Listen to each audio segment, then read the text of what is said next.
Le mondial de rugby, un tournoi rugbyman golfeur ce dimanche au golf du Bassin Bleu à Saint-Gilléo. Une actualité sportive commentée dans ce 19h par un ancien international français.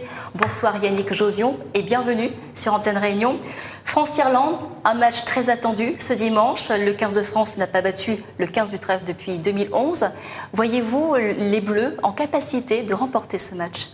Bonsoir à toutes et à tous, bonsoir aux Réunionnais et Réunionnaises avant tout. Je crois que les Français ont bien évidemment montré qu'ils étaient capables de battre les Irlandais dans le passé. Et puis je crois qu'ils ont, depuis le début de la Coupe du Monde, progressé dans leur jeu. Et ils ont surtout des bases solides, donc je ne me fais pas de soucis pour les Bleus. S'il y a victoire dimanche, les Bleus affronteront les Argentins en quart de finale. Vos pronostics, la France peut-elle aller jusqu'au bout de ce mondial, selon vous ? Bien sûr qu'ils peuvent aller jusqu'au bout, puisqu'ils l'ont fait en 87, ils l'ont fait donc en 2011. Ceci dit, ça reste quand même aléatoire, les phases finales de Coupe du Monde, puisque bon, j'en ai quand même fait deux et je sais de quoi je parle. Et on a souvent buté contre les Anglais. Bon, cette année, les Anglais ne seront pas là. Par contre, il y aura sûrement des All Blacks, des Argentins, des Australiens. Et c'est quand même un niveau très relevé, mais en tout cas, cet événement stimule forcément les joueurs. Et je sais qu'ils donneront le meilleur et ils ne seront pas loin, en tout cas, de gagner cette Coupe du Monde. À quoi devront-ils faire appel, justement, pour faire toute la différence ? Surtout à la complémentarité qui peut exister entre eux dans ce groupe. Je crois qu'ils ont travaillé depuis 2-3 mois ensemble sous différentes manières, que ce soit sur le terrain ou en dehors, pour créer un état d'esprit d'équipe fort, beaucoup de solidarité, parce que dans les moments durs, il va y en avoir besoin, et surtout bâtir par rapport à des joueurs d'expérience comme peut-être Frédéric Michalak et Thierry Dussautoir qui mènent cette équipe.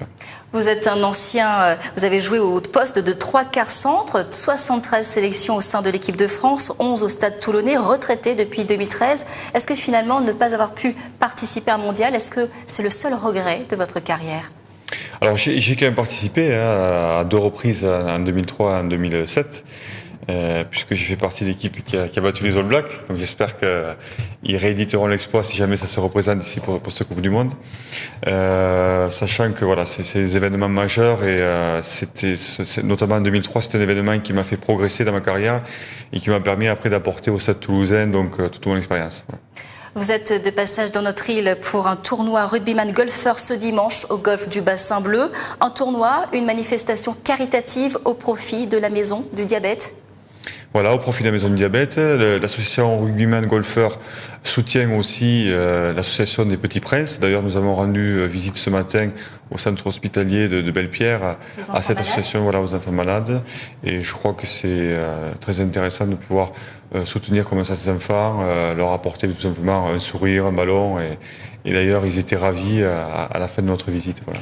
Aux diabétiques et aux jeunes qui souhaitent justement se lancer dans le rugby, est-ce que c'est une discipline compatible ? Je crois qu'il y a la possibilité de mettre en place quelque chose.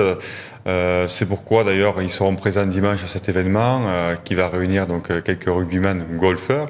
Donc voilà, ce sera un événement autour du golf et du rugby, mais qui préparera un événement plus important, on va dire, en mars 2016, où on essaiera de faire venir des joueurs français de renom, multigénération, on va dire, depuis Jean-Pierre Rive jusqu'à Thomas Cassaignède.